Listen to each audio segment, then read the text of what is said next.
Buenas tardes a todas, a todos. Feliz día del secretario, la secretaria, que me pareció así como, qué bueno que justo este día estemos haciendo esta capacitación de comisiones evaluadoras, ¿sí? Bueno, en este marco yo quería arrancar con algo mientras van poniendo así las filminas.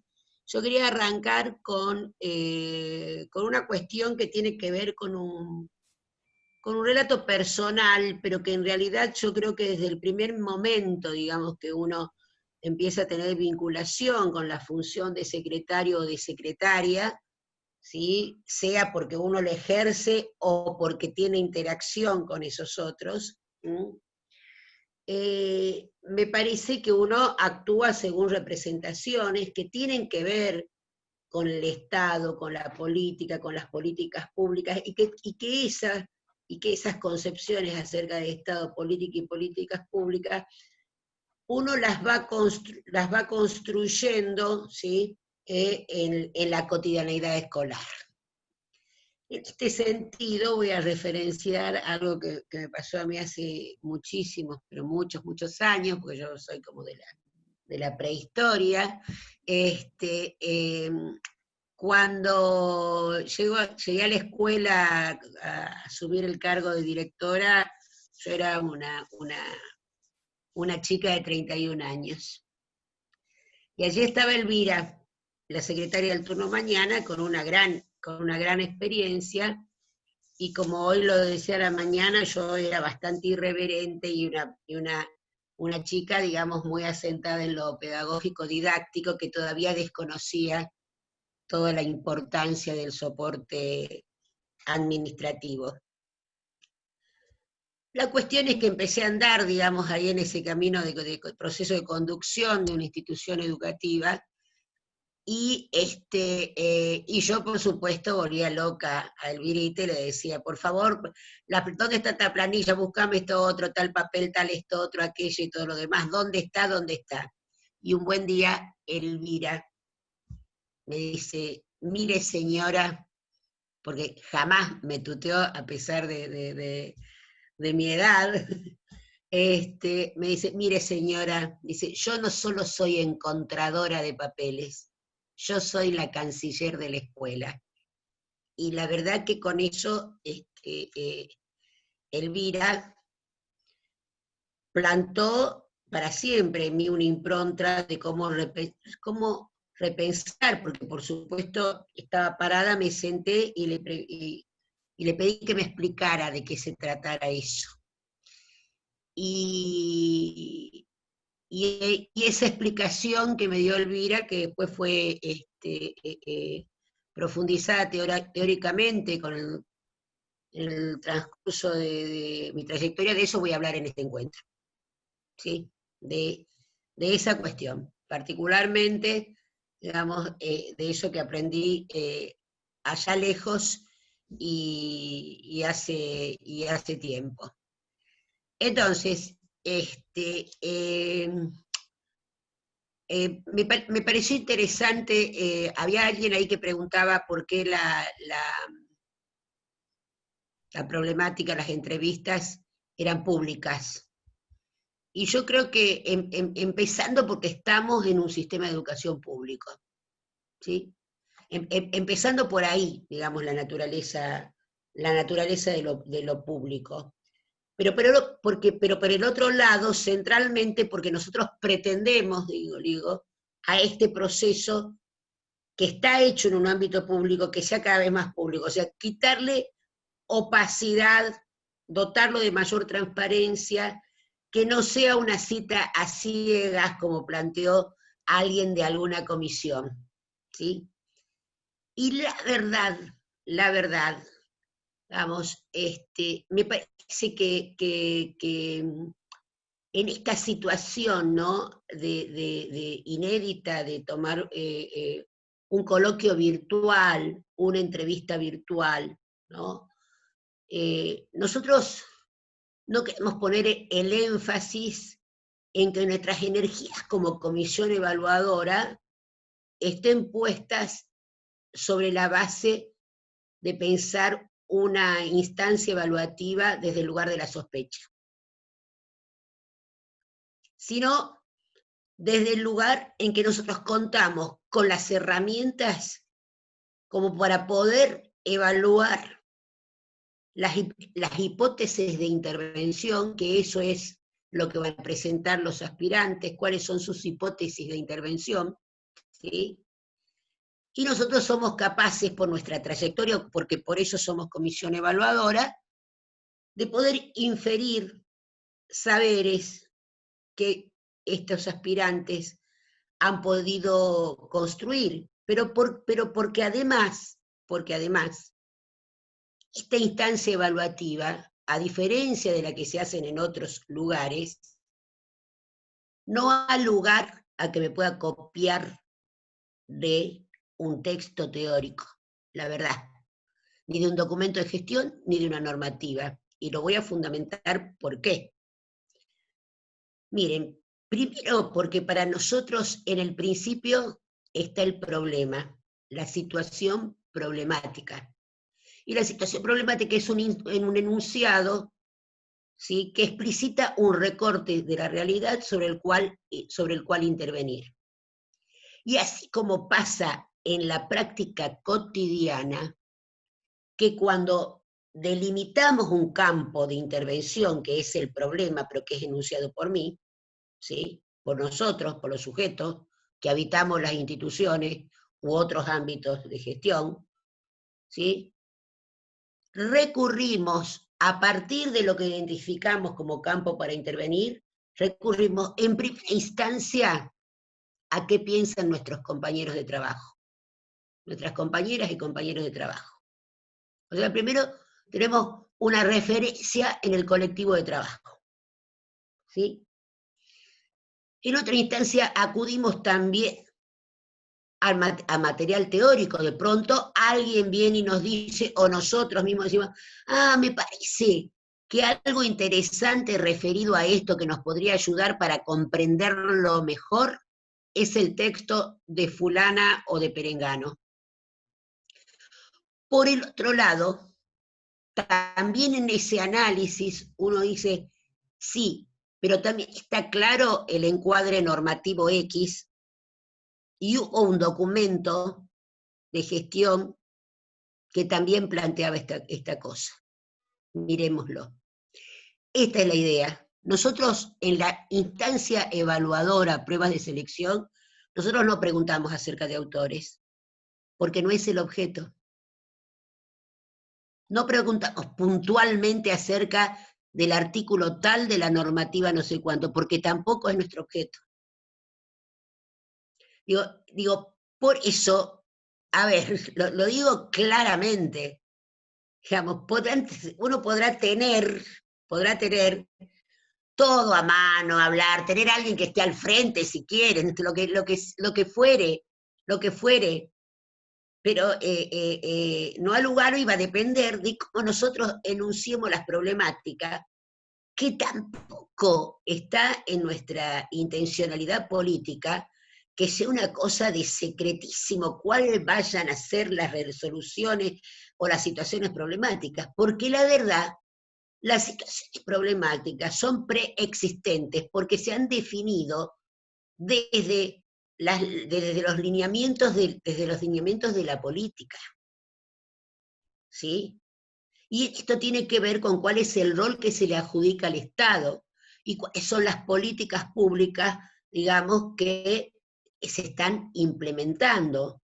Y en este caso, en un contexto particular, inédito, que vamos a ir viendo de qué maneras impacta en la cotidianeidad del ejercicio de la tarea de ser secretario o secretaria.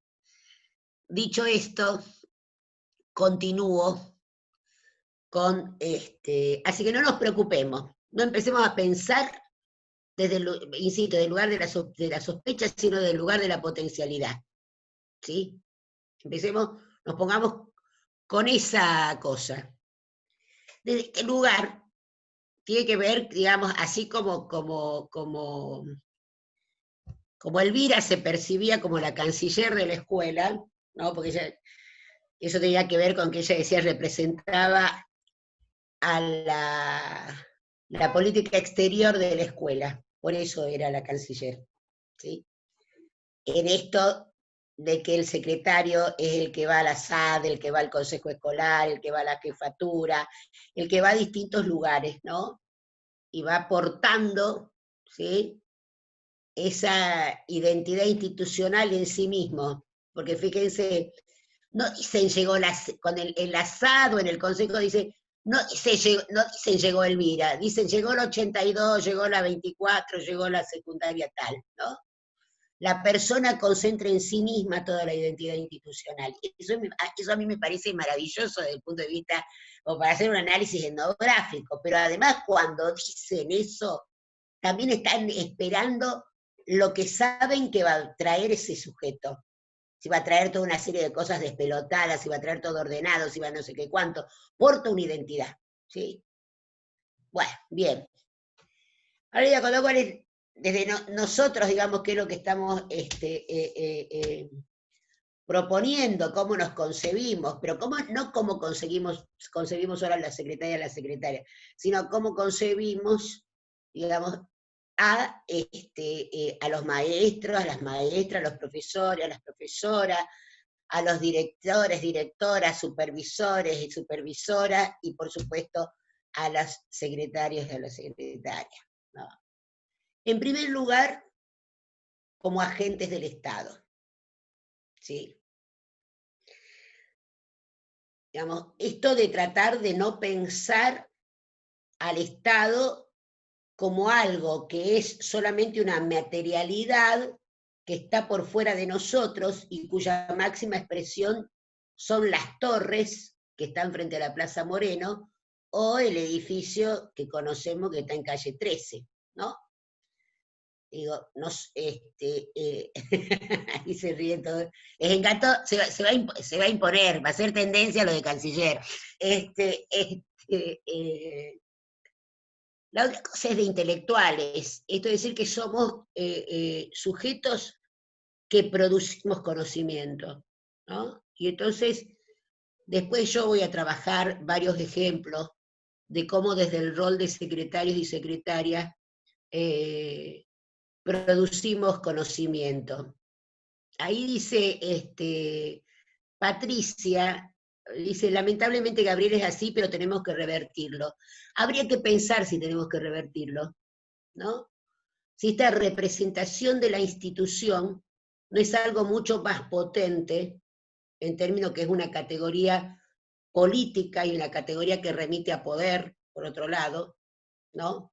Que no es lo mismo que decir somos las relacionistas públicas de la escuela, que no es lo mismo. O esta cosa a veces victimizada que suele ocurrir, que es decir, somos los que llevamos y traemos cosas de la escuela hacia otros lados, ¿no?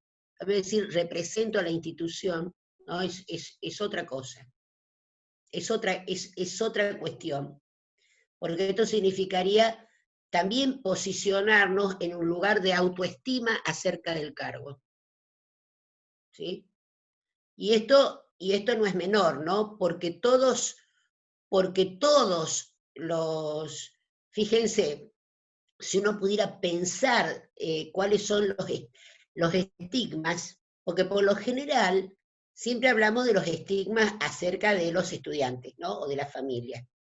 Y no retrabajamos los estigmas acerca de nuestra propia práctica, que también nos atraviesan, ¿sí?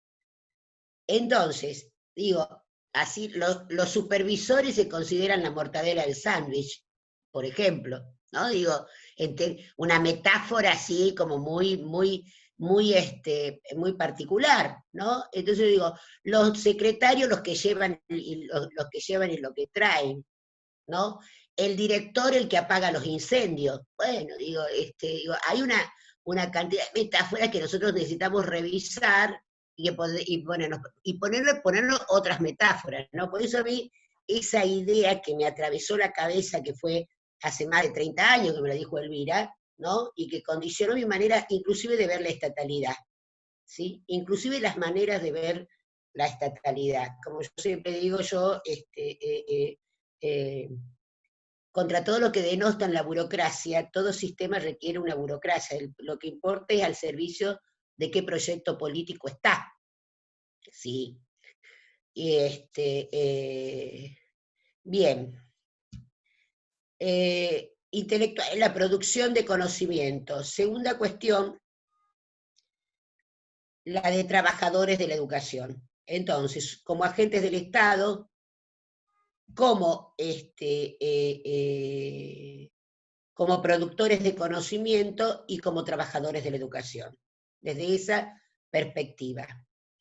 Vamos a pasar ahora a trabajar dos categorías que atraviesan el eje 1, que son las categorías de Estado y las categorías de políticas. En primer lugar, el Estado es una construcción histórica. No hubo siempre Estado. Es una forma particular de ordenamiento político que surgió en Europa a partir del siglo XIII, ¿sí? O sea que antes no había Estado, ¿no? Entonces, pero no quiere decir que no había organización política. Digo, esto son cuestiones como para poderla pensar, ¿no? El Tahuantinsuyo era un modelo de organización política, ¿sí? Después uno le agrega la categoría y le dice Estado incaico, ¿no? Pero la verdad que no lo es, ¿sí? Como fue parido la categoría de estatalidad, la categoría de Estado en el siglo XIII. De hecho, fíjense, nosotros estudiamos una serie de cuestiones de pronto en la escuela primaria, ¿no? Uno dice, en cualquier manual de primaria, a propósito de la Revolución de Mayo y todo lo demás, decimos, bueno, se heredaron algunas de las instituciones de la organización del virreinato, ¿no? Hay una cantidad de cosas que nosotros estudiamos respecto del Estado desde la escuela primaria, y que de pronto no nos interpelan. Bueno, ¿cuáles son las instituciones que nosotros hemos heredado? Hemos heredado un Estado, hemos heredado una nación, bueno, son todas preguntas que uno se hace desde la estatalidad. Y en la primaria, pasamos a la siguiente diapo, hemos aprendido esto. ¿Cuáles son los elementos constitutivos del Estado? Pero desde que hicimos la primaria al hoy, hemos tenido la oportunidad, por supuesto, de aprender otras cuestiones, y sobre estas mismas definiciones poder complejizar y tratar de ver cómo nos impacta, ¿no? Cuando nosotros decimos población, personas que habitan en el territorio del Estado, y desde nuestra perspectiva, para nosotros, son todas aquellas personas que habitan en el territorio del derecho. Y para ser más preciso, son todas las personas que habitan en el territorio del derecho a la educación, que nosotros pretendemos que sean todos. Ahora, esta pretensión de estatalidad, digamos, todavía nos falta un largo camino a recorrer para que sea una realidad efectiva, ¿no? La otra, fíjense ustedes, todos los que no habitan el territorio del Estado, en cierta manera, por ejemplo, yo siempre me gusta poner el ejemplo, ¿no? Ahí se escucha una voz de fondo que no sé quién es. Víctor. No, fíjate en este libro. A ver. ¿Ahora se escucha? Está bien, Cristina. Desmutate ahora, Cristina. No, te silenciaste. Estás muteada, Cristina. Ahí estoy. Bien. Otra categoría es la categoría de territorio, que es el entorno físico que delimita la acción del Estado, ¿no? Fíjense que cuando nosotros decimos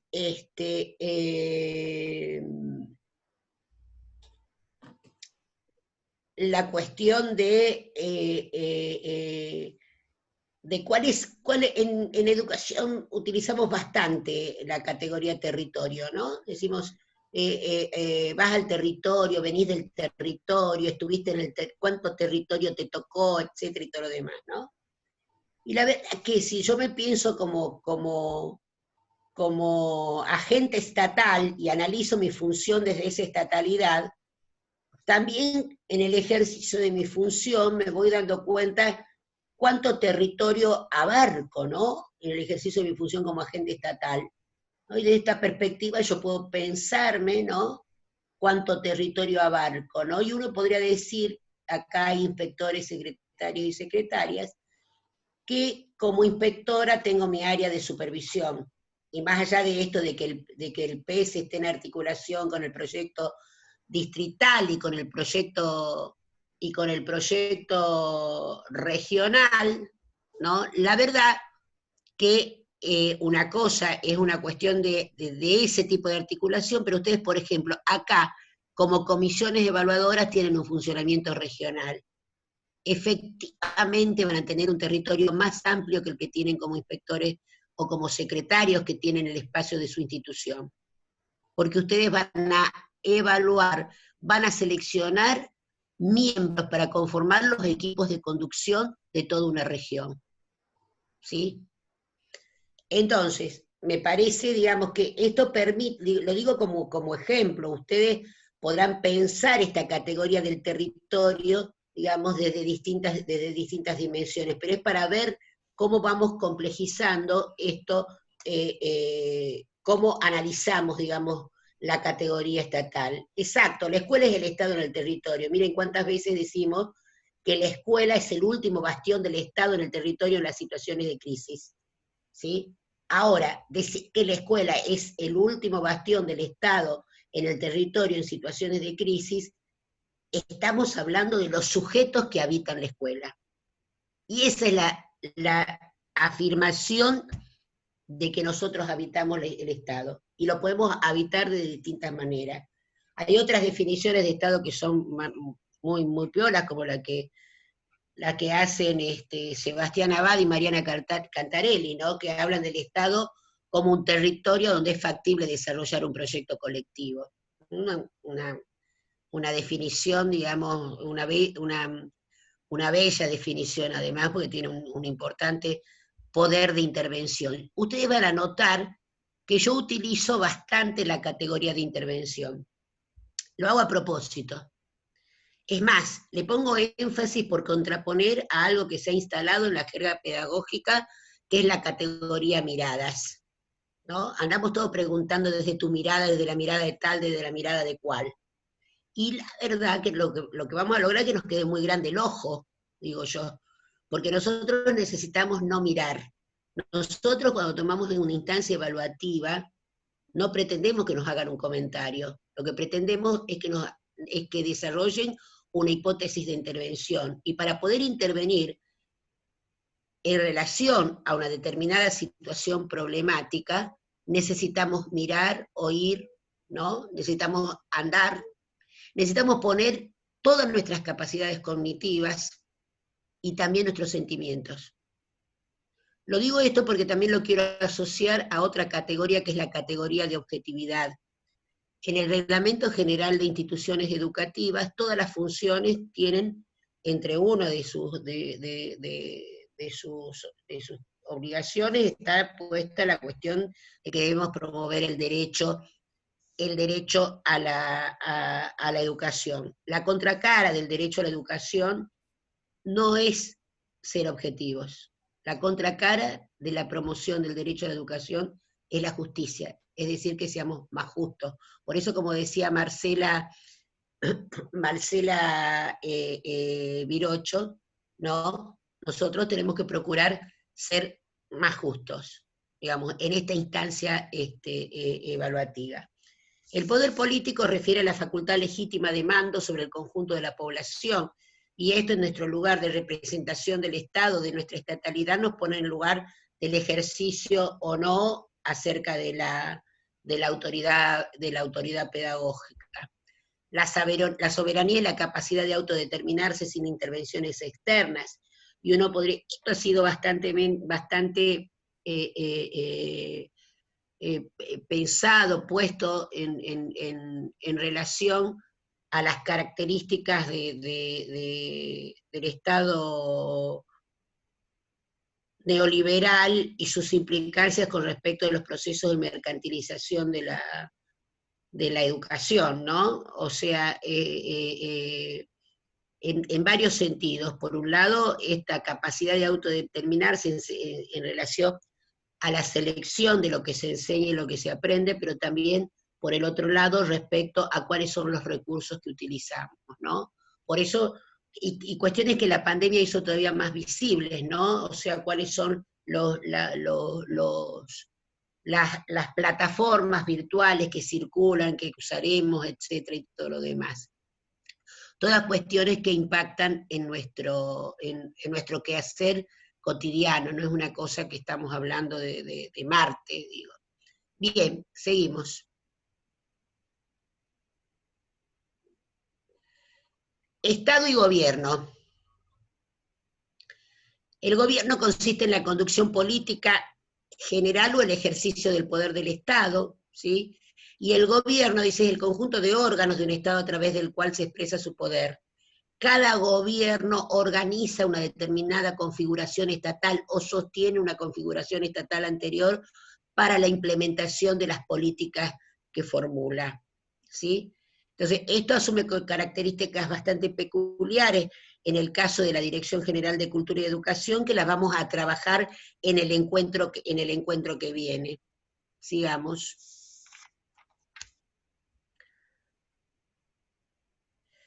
Acá a modo de ejemplo, no un gran, no un gran desarrollo, pero sí ustedes lo tienen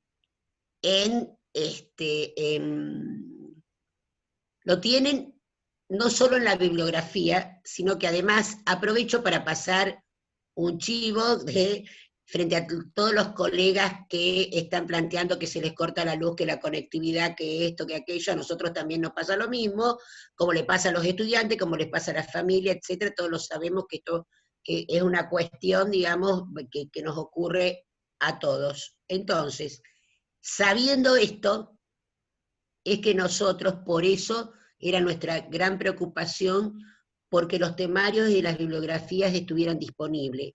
Por eso grabamos todos estos encuentros, para que a ustedes les lleguen también los videos grabados. Por eso también les van a llegar todos y cada uno de los PowerPoint que utilizamos, ¿sí? De modo tal, digamos, que tratamos que nadie quede por fuera de este proceso, ¿sí? Y justamente por entender la dificultad y por pensar que es una tarea de conjunto, y compartimos esta responsabilidad estatal de poder construir, digamos, un marco de referencia común a las comisiones evaluadoras, porque las comisiones evaluadoras no están por fuera de lo que es de la concepción de escuela. Para nosotros la escuela, a ver, hay una cantidad de cuestiones que yo les diría que ustedes la pueden plantear por el chat, la pueden mandar después, sobre todo las cuestiones procedimentales, ¿sí? Que van a poder ser evacuadas, analizadas, buscar soluciones a través del equipo de concursos, pero con el equipo de concursos, y por esto de que decíamos de ponerlo a ustedes en el lugar de intelectuales, de productores de conocimientos, también queríamos intercambiar estos elementos conceptuales, ¿sí?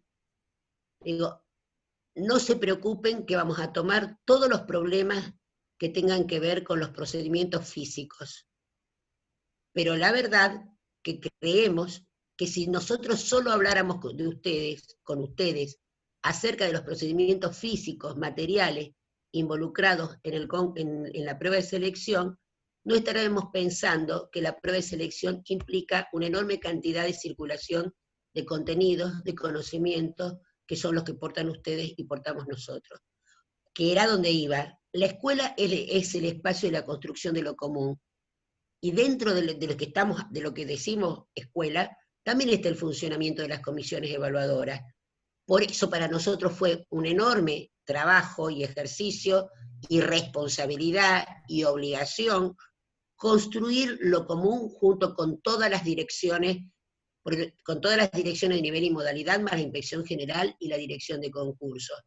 Porque esto que nosotros solicitamos en otros niveles de gestión, que es la articulación, la democratización como principio y la articulación como estrategia, la verdad la tenemos que hacer en todas las escalas del sistema, ¿sí? Si yo creo que los secretarios, la secretaria, los inspectores y todo lo demás son intelectuales, la discusión teórica y los intercambios también los tengo que tener en ese plano.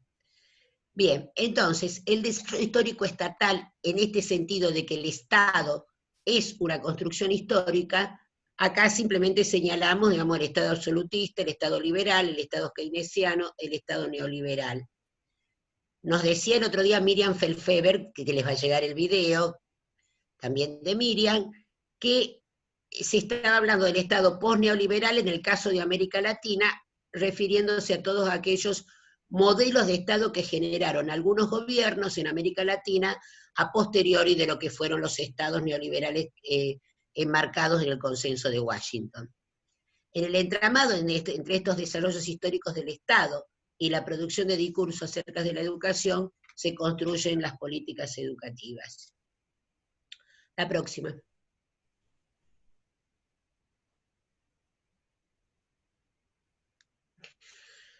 Dimensiones políticas del Estado. Pensar el Estado desde la política es reflexionar sobre la triple dimensión política del Estado, que es como estructura de poder, como sistema de gestión y como productor de identidades. ¿Sí? Yo me voy a detener acá, básicamente, y acá quiero poner varios ejemplos, ¿no?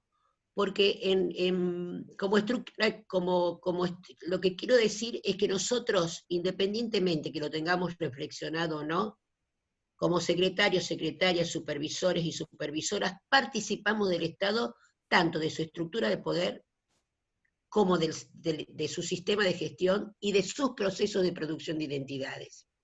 ¿Sí? Y en esta perspectiva, quiero poner algunos ejemplos. Si claramente algo que está instalado también en nuestra jerga es poner énfasis en que la tarea del secretario y la secretaria también tiene implicancias pedagógicas. Por lo general, la vinculación que hacemos de esta articulación entre lo administrativo y lo pedagógico tiene que ver con la lectura que se hace de los datos o de la información que se construye de pronto en la secretaría de la institución. ¿Sí? Sin embargo, ahí diríamos que hay una relación pedagógica a partir de lo que sería una tarea vinculada a lo cuantitativo. Y hay menos desarrollo, o por lo menos socialización, no porque no lo hubiera en la práctica, de aquellos aspectos vinculados a la cuestión cualitativa de relación entre lo administrativo y lo pedagógico, pero actuado desde la propia secretaría, porque si no pareciera ser que los secretarios aportan lo administrativo y los maestros, los profesores y los directores aportan lo pedagógico. No es así.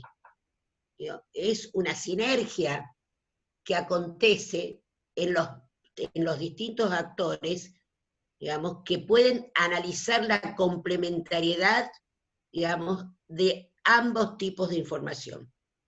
¿Sí? O sea, que a todos nos ocupa ambas cuestiones, solo que de determinadas especificidades. Voy a analizar algunas cuestiones que nos están pasando en particular. Por ejemplo, muchos de los estados administrativos que estamos acostumbrados a trabajar en la Secretaría han estallado como han estallado tantas cosas en tiempos de pandemia. Porque la verdad es que la categoría ausentismo tiene otro valor, ¿no? Fíjense que un chico está presente aunque no esté en la escuela. Pensémoslo desde ahí nomás, pareciera que sonara como una cuestión rara, pero todos sabemos que no lo es. ¿Sí? Tenemos situaciones y condiciones laborales docentes diferentes. Y todo esto impacta también en los modos del contralor, por ejemplo, ¿no? Digo, si uno analizara cuáles son los impactos que ha tenido la pandemia, porque en realidad de pronto se analiza, qué sé yo, en términos de lo curricular, en términos de esto, pero también en términos de lo organizativo institucional, y dentro de todo lo organizativo institucional, la particular implicancia que tuvo respecto de todo lo que serían las tareas que acontecen en una secretaría, ¿no? Pero quiero ir a otros aspectos, quiero ir a otras cuestiones. Yo creo que también los secretarios y las secretarias desarrollan todas sus capacidades estatales vinculadas a lo pedagógico cuando también son posicionados en ese lugar por otros actores, por los otros actores institucionales, adentro de la institución y fuera de la institución. Y en esa perspectiva, ¿sí? En esa perspectiva, voy a contar dos situaciones, dos ejemplos, ¿no? Tres, mejor dicho, cuatro.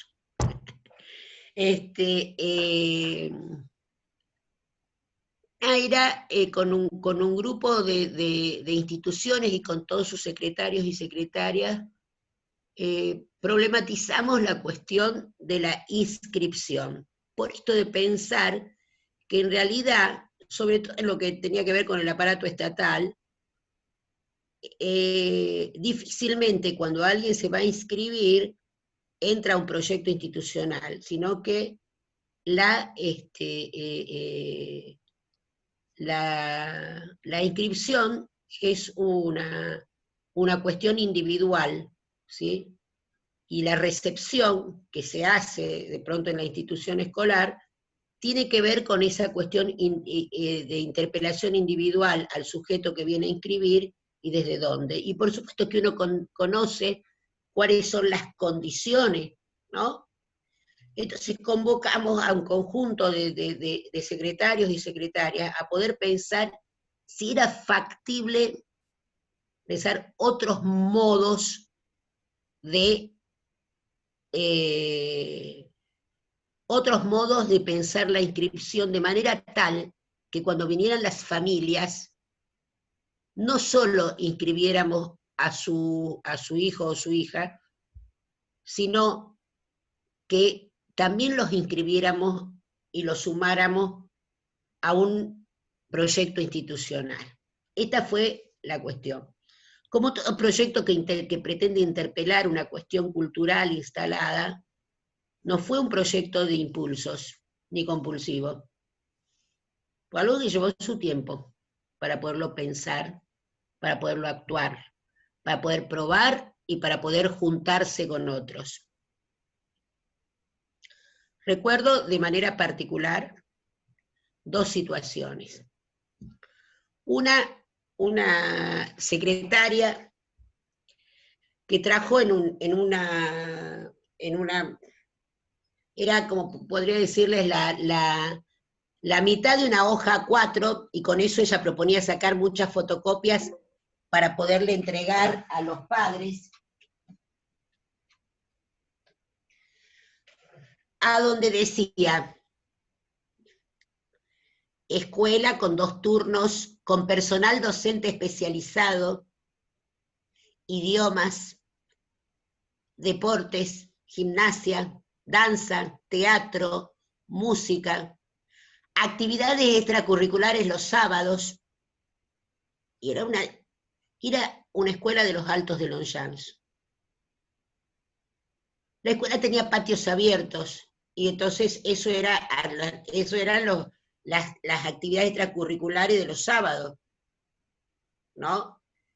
La escuela, como todas las escuelas, obviamente horas de inglés, tenían los profesores de artística, tenían los profesores de educación física, tenía lo que pasa es que los había puesto en valor en esa media página de una A4, con la cual, y había hecho sí un afiche grande para poner en la secretaría, pero después ella planteaba entregarle a cada uno que venía a inscribir para que vieran a qué escuela entraban sus hijos, ¿no? El otro caso fue de una secretaria de GLEU, que me acuerdo particularmente, decía, pero yo tengo cola de 2 y 3 cuadras para la inscripción, ¿cómo hago? ¿No? Yo no sé, pensá, fíjate, hablalo, etcétera, qué sé yo, en la escuela, con la directora, con los maestros, o tratar de pensar de qué manera sumábamos al proyecto institucional en la situación de inscripción, ¿sí? Y sobre todo a los que ingresaban, ¿no? Entonces finalmente vino a los 15 días, esa reunión que teníamos quincenal, para trabajar esta propuesta, y planteó, ya está, encontramos la alternativa. Vamos a trabajar con los maestros de séptimo, van a ser los chicos de séptimo los que van a trabajar en la cola, va a ser la manera en que se van a despedir de la escuela, pero una propuesta extraordinaria. No era que nosotros le estamos pidiendo usted que salte todas las condiciones laborales o que se multiplique o que esté fuera del horario escolar, sino tratar de repensar cómo toda situación que tenemos la podemos aprovechar para la suma del proyecto institucional. Y lo tercero que quiero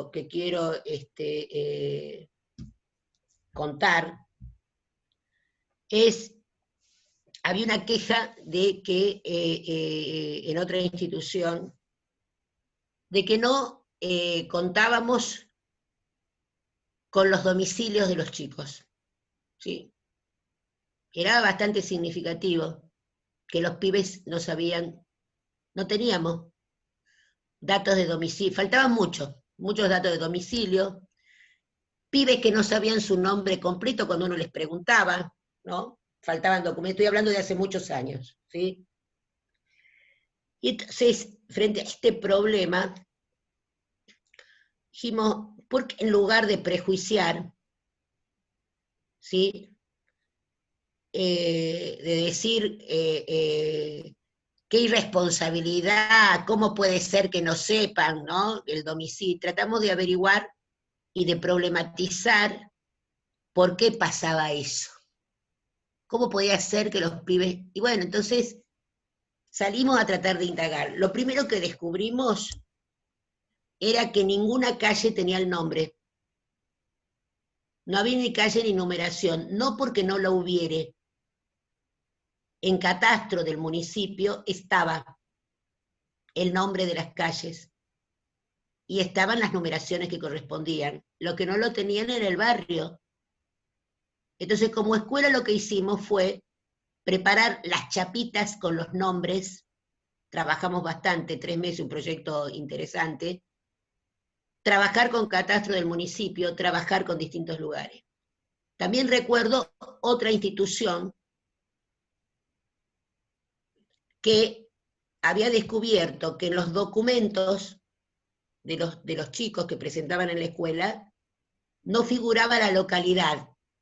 En lugar de decir ministro Rivadavia, decía Longchamp, decía GLEU, decía otra. Y lo que pasaba es que no había, la localidad estaba reconocida de pronto en algunos, en la ordenanza, etcétera, municipal, pero no se había cumplimentado todo el proceso. La escuela entera generó todo un camino, todo un proyecto de identidad vinculado al reconocimiento de esa localidad en el documento de todo, y para todos los ciudadanos de ese lugar.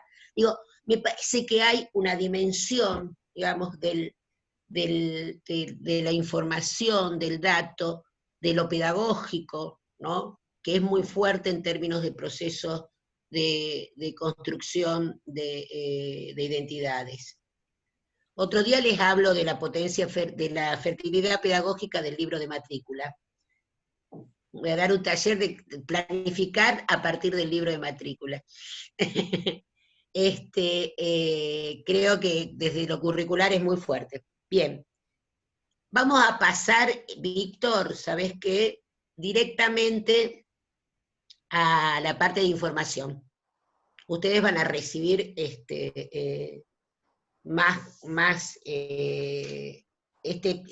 Power tiene más cosas, pero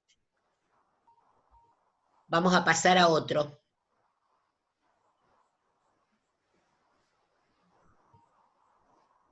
Entonces, estuvimos con la cuestión, pensando, digamos, toda esta cuestión de lo pedagógico, del lugar de la estatalidad, del lugar de cómo participamos de las estructuras de poder, cómo participamos de los sistemas de gestión, ¿no?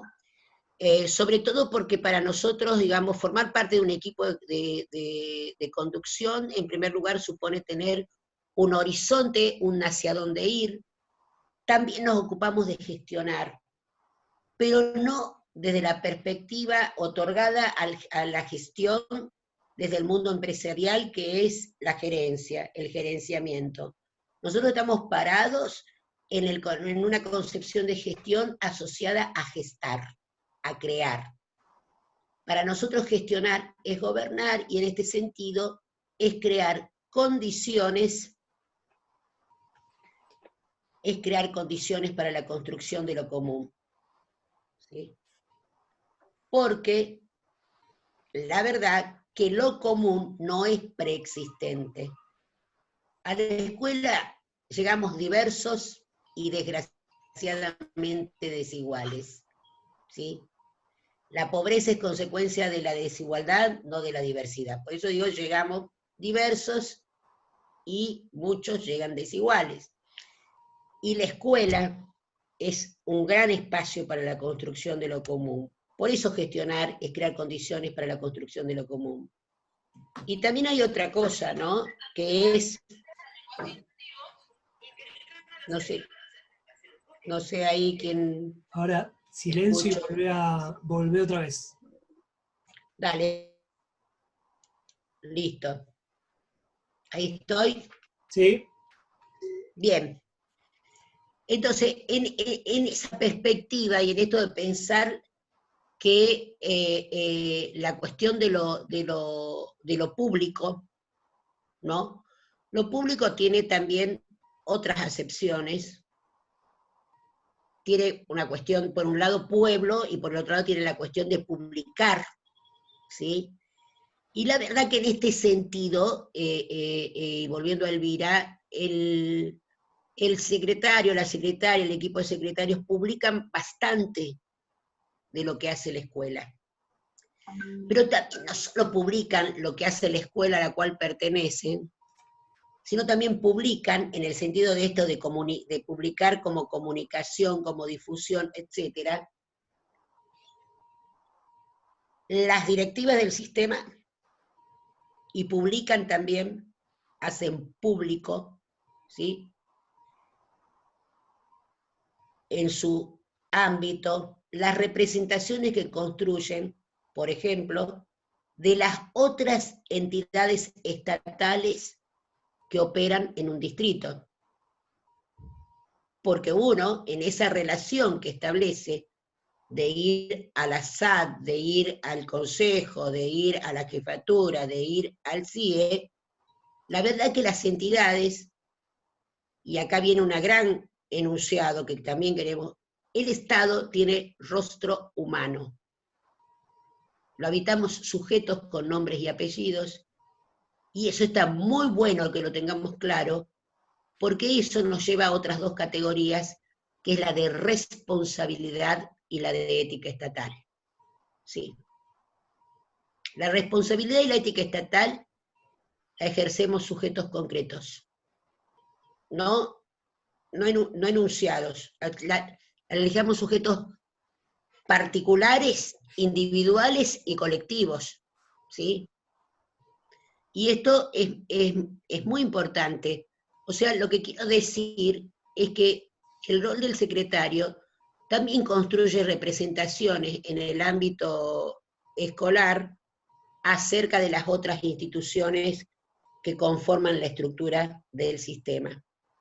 Y a la vez esta gigantesca y enorme responsabilidad, yo leía todas las funciones, ¿no?, del reglamento general, ¿no? De pronto dice, asesorar respecto de la normativa y los procedimientos para las acciones estatutarias, incluidos los aspectos salariales de todo el personal de la institución. Yo sé que muchas veces, digamos, desde la tarea de la Secretaría, pareciera ser que el cumplimiento de las acciones estatutarias fuera una obsesión del secretario y de la secretaria, y no que es poner al servicio del conjunto de los colegas docentes, de todas las compañeras y compañeros docentes, el ejercicio de su derecho. Y allí vemos a nuestros colegas secretarias y secretarios andando por detrás, ¿no?, con el tema de la comunicación, de la notificación fehaciente, etcétera, y todas estas otras cuestiones que las sabemos perfectamente desde la cotidianidad. Quizás porque tenemos que generar, y esto no es solamente una tarea de los secretarios y de las secretarias, esta cuestión que el ejercicio del derecho conlleva, digamos, estos otros elementos en la práctica cotidiana escolar, ¿no? Bien, desde esta perspectiva quiero ahora meterme en una cuestión más conceptual alrededor de la información, ¿sí? Así que pasemos los procesos de formulación, ejecución, seguimiento y evaluación de las políticas públicas suponen una movilización de recursos materiales y simbólicos para el logro de los objetivos políticos. Y en esta perspectiva, la producción y uso de la información constituye una herramienta estratégica a la hora de construir los problemas. Acá, una vez más, dejamos claro que los problemas no existen preexistentemente, sino que son una construcción.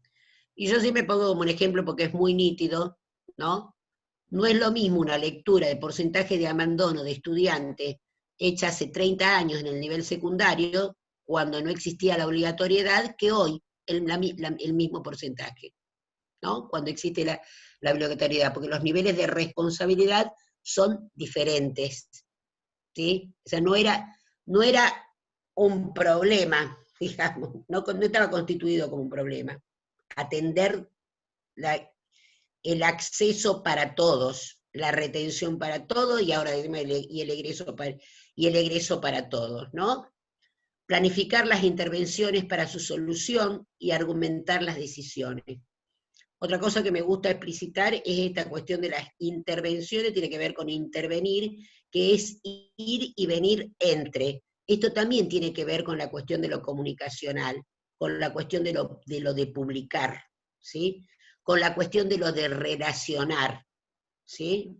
Y fíjense que el secretario y la secretaria relaciona con otras instituciones, relaciona con el adentro de la escuela, relaciona con el afuera en términos de la familia, con la comunidad, con otras organizaciones. Entonces digo, ahí hay una fuerte cuestión en términos de producción y de uso de información de todo tipo, ¿sí? De todo tipo. Seguimos. Es necesario ampliar las capacidades estatales para la generación de sistemas integrales, conciliando los distintos tipos de información que se producen. Sobre todo, así como sus alcances y finalidades, sobre todo es terminar con el versus de lo cual y de lo cuanti. Todos necesitamos obrar, digamos, complementariamente con ambos tipos de información, ¿sí? Seguimos. Para asegurar la viabilidad y la utilidad de la información, resulta necesario construir consensos con diferentes actores, movilizando fuerzas de diferentes áreas del Estado y de instituciones de la sociedad civil, que pueden contribuir con su producción propia a enriquecer la reflexión sobre el estado del sistema educativo y de las políticas educativas, ¿no? La verdad que Construir consensos no es una tarea sencilla, eso lo sabemos. Una cosa es la enunciación. Por eso es que hay algo que también me gustaría aclarar, que es que el proyecto institucional o los proyectos institucionales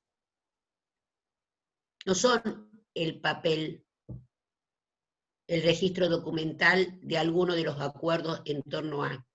El proyecto institucional son las acciones que acontecen, ¿sí?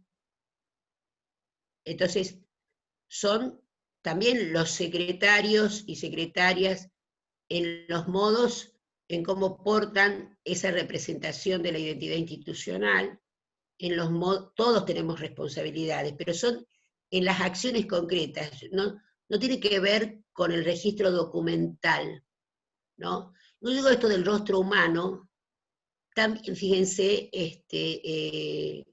muchas veces en el registro documental de los proyectos institucionales, que está objetivo, acciones, etcétera, y se pone responsable, en la parte responsable solamente ponemos funciones, ¿no? Y uno pone director, secretario, equipo docente, etcétera. En otro lado pone bibliotecaria, no sé cuánto, La verdad que tendríamos que nominalizarnos. Tenemos que decir, yo, fulanita de tal, en el marco de este proyecto, me comprometo a X cosa, a esta cuestión puntual. ¿Con qué me siento?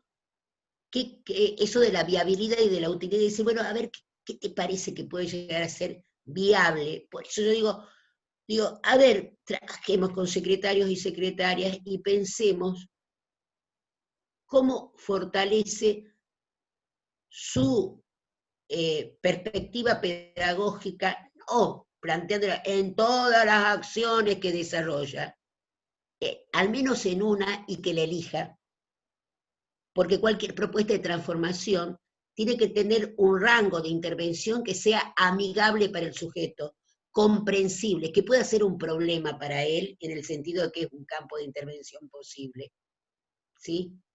Esto que estoy diciendo no está por fuera de ustedes como comisiones evaluadoras, porque a veces hemos tenido oportunidad de que de pronto en una situación problemática parece que le pidiéramos que hiciera toda la reforma educativa a ese pobre sujeto que tiene nada más que 20 minutos y encima para compartirlo entre dos. Y encima ahora en la virtualidad ni siquiera se van a poder tocarse con la patita, digamos, para decir que estás hablando de más. Digo, son cosas que las tenemos que considerar, es verdad. Os lo digo en términos de restricciones, en términos de cuestiones que podamos pensar, pedimos todo, ¿no? Entonces, digo, esto lo tenemos que ir pensando, ¿no? Que irnoslo apropiando, ¿sí? Por eso al principio está el problema, cuidado, los marcos teóricos son referencias, tal cosa es esto otro. Seguimos. Ya falta poco y terminamos el encuentro, y nos queda un montón. Bueno, esto es que se requiere difundir herramientas básicas de interpretación, por supuesto. ¿Sí? Es indispensable desarrollar y profundizar las estrategias de promoción, de producción y uso de la información a escala regional, nacional, provincial, local e institucional.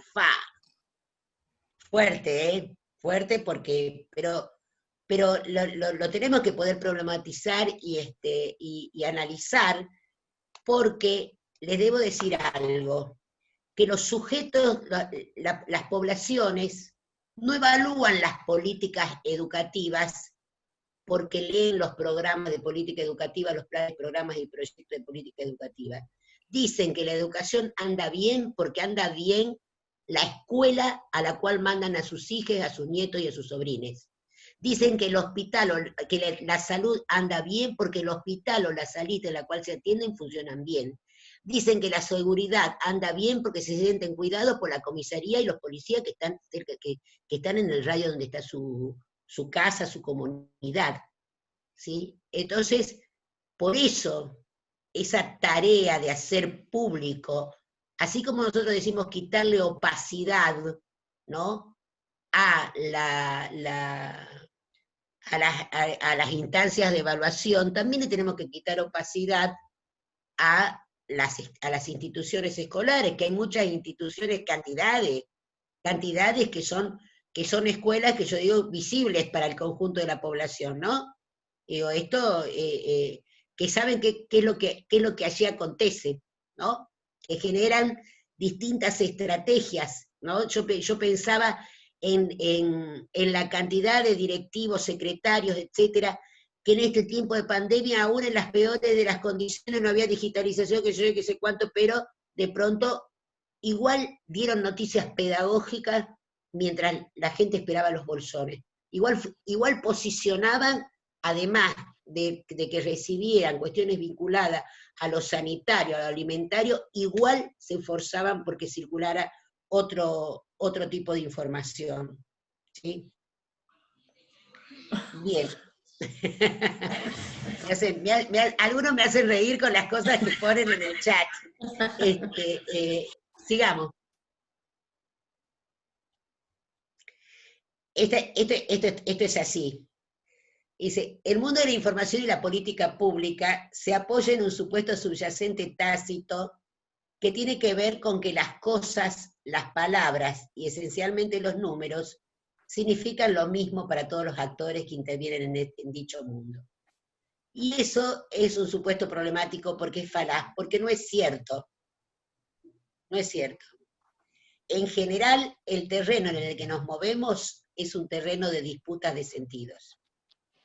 Todos les otorgamos diferentes sentidos, ¿no? Digamos, que haya 1 millón de pibes que no se pudieron haber vinculado con la escuela, lo puedo decir de distinta manera. Una vez más, el Estado no supo estar, qué sé yo, no sé qué cuánto, o lo puedo decir también desde esta perspectiva, tenemos el enorme desafío de revincular a 1 millón de pibes, ¿no? Digo, estoy trabajando sobre el mismo número. Todas estas cosas yo se las aprendí a Martín Legarralde, que es un colega, un gran intelectual, un colega con el cual hemos trabajado, hablamos de estas cosas, ¿no? Seguimos. La información no es el mundo mismo, sino una representación del mundo, pero a su vez quiere decir que en tanto representación del mundo forma parte del mismo. La información está atravesada por las relaciones de poder que organizan el mundo social. Y yo me pregunto, ¿qué ocurre cuando se dice no tenemos información sobre esa escuela? ¿No? Que suele ocurrir, ¿no? No tengo información. Y a veces en la escuela decimos, no tenemos información, no, de tal grado no tengo ninguna información. Y eso no significa que no están existiendo ni esa escuela, ni ese grado, ni ese grupo, ¿no? Totalmente de acuerdo. Dice, sí, pero para vincularlo además de nuestra magia. No es magia. No es magia. Justamente la categoría vinculación es una categoría relacional, ¿sí? Porque es de los estudiantes, de las familias, de las escuelas, y cuando digo de la escuela estoy hablando de los diferentes niveles de responsabilidad estatal. Por supuesto, es una categoría relacional, todo. Por eso también este tema de crear condiciones, ¿sí? Pero también esto nos ha puesto, como todos lo están diciendo en cuanto Zoom ande por la pandemia, se habla de la cuestión de la visibilidad, ¿sí? Yo también creo, primero porque como somos sujetos históricos, la verdad que yo siempre pienso más fuerte en otras cosas, ¿no? Cuando uno dice, a ver, esos locos que de distintos lugares de la Argentina, que todavía no era ni siquiera la Argentina, se juntaron en Tucumán para hacer la declaración de la independencia, y no éramos independientes, ¿eh? Tardamos 8 años hasta que llegamos a la batalla de Ayacucho en 1824, pero los tipos declararon la independencia, ¿sí? Y a partir de ahí un camino, que es el mismo camino que nosotros vamos instalando en la medida en que vamos realizando las demandas que necesitamos para poder mejorar el funcionamiento de nuestro sistema. ¿Sí? Lo hacemos con responsabilidad, no es negar, al contrario, es poder decir, plantearnos, a ver cuáles son esas declaraciones, esas actas de independencia que nosotros necesitamos batallar para poder lograr, para poder repensar, ¿no? Y vamos a esta, ya quiero ir terminando, si no van a empezar a caerse todos del chat. Bueno, esto ya más o menos lo estuve explicando, pero la cuestión del carácter argumentativo que nos da la información, ¿sí? Y pasemos a la siguiente, por favor.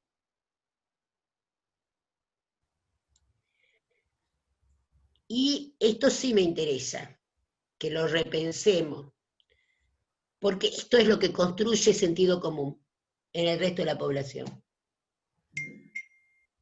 ¿Cuándo somos noticias en los medios? Las escuelas, el sistema educativo. Somos noticias en relación a las pruebas de evaluación, ¿no? Ahí hay unos ríos de tinta y de micrófonos que se abren en las radios, etc. Somos noticias cuando tomamos medidas gremiales, cuando hay paro, ¿no? También aparecemos en los medios. Somos noticias ante situaciones de violencia escolar. Lo puse entre comillas, porque para mí no existe la violencia escolar, para mí existe la violencia social, y la escuela, como uno de los espacios de lo social, reproduce situaciones de violencia, porque si no pareciera que las escuelas fueran las violentas, etcétera, y todo lo demás. No digo esto. Y otra cosa es que yo analice la categoría violencia simbólica, pero eso lo tengo que poner en otro paradigma, ¿no? De análisis teórico, quiero decir. Puedo analizar la categoría violencia simbólica, pero no lo quiero ni nombrar a Bourdieu, porque Bourdieu se puso de moda durante bastante tiempo, y no había gente que no se considerara que no tenía que nombrarlo a Bourdieu en alguna parte de su párrafo de oralidad, y yo no porque no lo desconozco, sino no quiero hacer una utilización inadecuada en sus categorías. La otra son las situaciones asociadas a la desigualdad. Comedores, por ejemplo, ¿no? Que también ocuparon lugares, ¿no? En libros, distribución de libros, comedores, etc. Pero, por ejemplo, en términos de recorte de la información, parece ser que los únicos que comen en comedores escolares son los pobres. Y la verdad que en comedores escolares hay en una enorme cantidad de instituciones a la que no solo acuden niños, niñas, adolescentes en situaciones de vulnerabilidad social, sino también de sectores medios y sectores altos, ¿sí?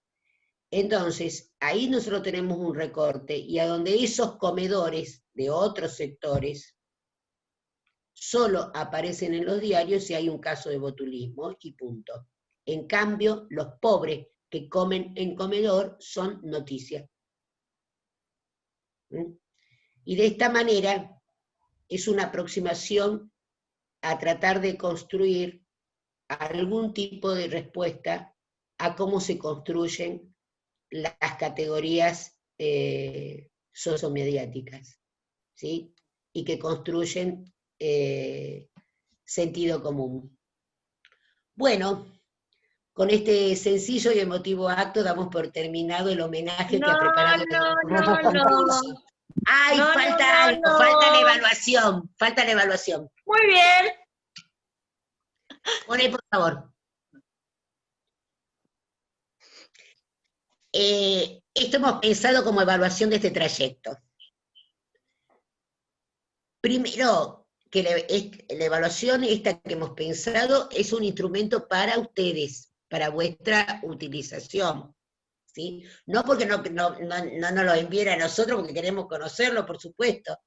¿Pero por qué? porque se trata, hemos pensado algo que ustedes igual lo iban a hacer, porque son muy buenas comisiones evaluadoras, y cualquier comisión evaluadora que se precie, primero se sitúa, ¿sí?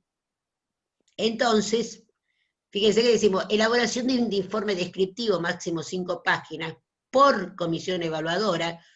En cada comisión evaluadora hay 6 sujetos, ¿no? O sea que se junta el equipo de trabajo, porque el equipo de trabajo dice, sí, ¿cuántos secretarios tenemos en nuestro distrito? ¿No? ¿Cuántos somos? ¿Cuántas escuelas hay? ¿Cuántas de esto? ¿Cuántas de aquello? ¿Cuántas? ¿No? ¿De cuántos modelos organizacionales estamos hablando? ¿No? ¿De qué estamos hablando? ¿Hacia dónde, hacia qué universo particular en esta región que vamos a tomar concurso estamos pensando? ¿No? Porque no es, con salimos de la enunciación del enfoque situado para pasar a actuar el enfoque situado. Y esto implica, en principio, hacernos esta pregunta de que todos somos parte. ¿Sí? Por el otro lado, también es importante que tengamos un panorama acerca en qué proyectos de trabajo están involucrados los secretarios. Cómo se ha transformado la función de secretario desde una cuestión de regularidad, ¿no? Ciertas regularidades, está pasando esto otro, más o menos por acá, por allá. ¿Qué cuestiones quedaron por ahí suspendidas? Tomar, retomar, cómo no, esto otro, ¿no? Digo, esto de poder situarse para que ustedes puedan tener mejores criterios a la hora de enunciar las problemáticas, para que ustedes puedan comprender mejor a ese aspirante que expone, a lo mejor recortadamente, pero que de pronto está haciendo una referencia a un X proyecto y de pronto ustedes en las entrevistas que supieron visualizar eso, le pueden hacer otro tipo de preguntas porque ustedes también están en tema.